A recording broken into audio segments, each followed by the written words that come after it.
Nu e cârpă, sunt eu. Bucățica aceasta este parte din moștenirea mea de familie, de la părinții adoptivi, de la bunica mea adoptivă.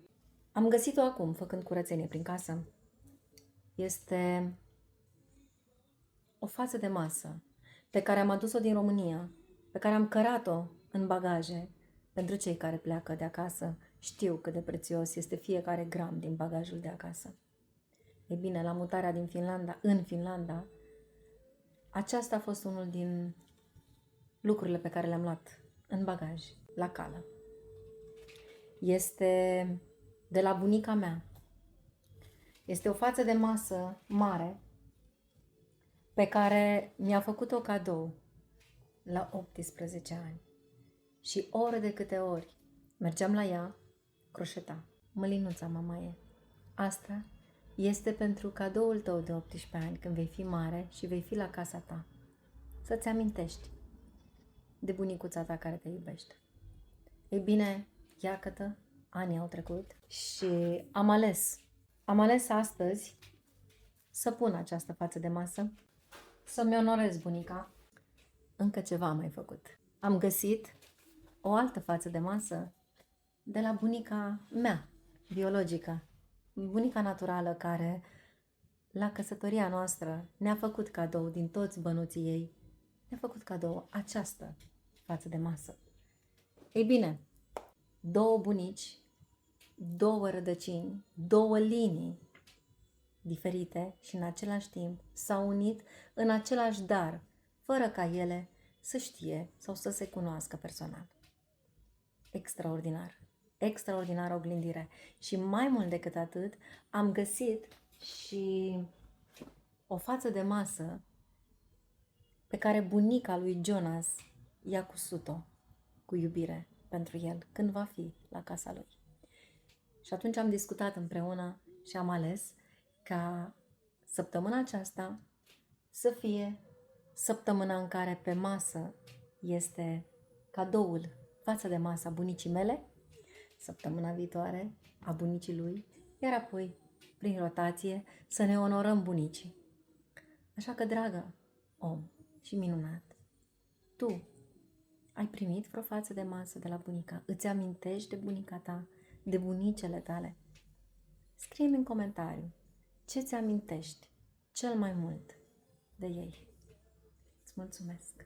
Așa că acum pregătesc masa cu fața de masă de la bunica mea, pe care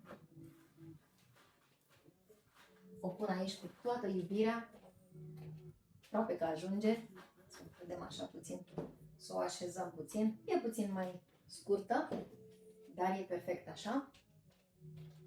Și, dragă bunică, de acolo, de sus din cer, ești la masa mea, împreună cu mine, cu familia mea, cu nepoții, strănepoții tăi.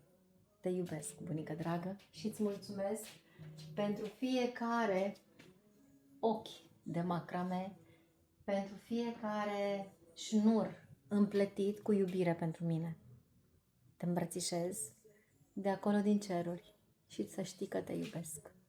Ești parte din mine, iar eu sunt parte din tine. Și astăzi te onorez și îți mulțumesc, dragă bunică, pentru tot ceea ce m-ai învățat, pentru toate lucrurile extraordinare, pentru credința în Dumnezeu, pentru rugăciunile pe care tu, ca mentor spiritual, ce mi-ai fost, tu m-ai învățat, dragă bunică.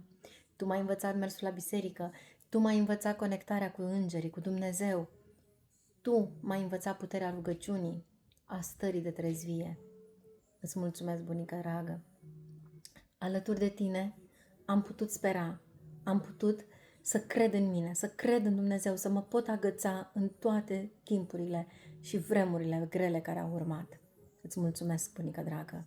Tu ești primul meu mentor care m-a învățat ce înseamnă spiritualitatea, ce înseamnă puterea spiritualității, ce înseamnă această deconectare și tu, draga mea, m-ai învățat toate tradițiile de la biserică, toate tradițiile de Paști, de Crăciun, extraordinare.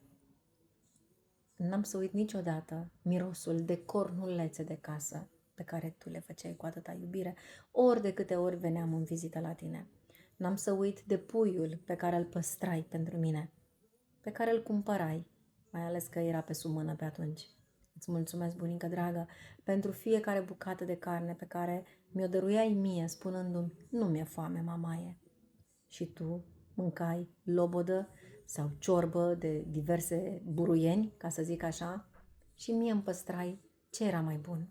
Îți mulțumesc, bunică dragă. Îți mulțumesc pentru gemurile pe care mi le făceai, pentru dulceața pe care, pentru zacusca extraordinară pe care mi-o aduceai la orfelinat sau la internat mai târziu când am mers la liceu și din care ne-am fruptat toate colegele de cameră sau cu cine, dintre prietene. Pentru că, să știi, prin mine toate te cunoșteau. Îți mulțumesc, bunică dragă, pentru tot ce mi-ai dăruit, pentru că m-ai învățat ce înseamnă iubirea, ce înseamnă dăruirea. Iar astăzi sunt cine sunt, pentru că tu ai sădit în mine dragostea și credința.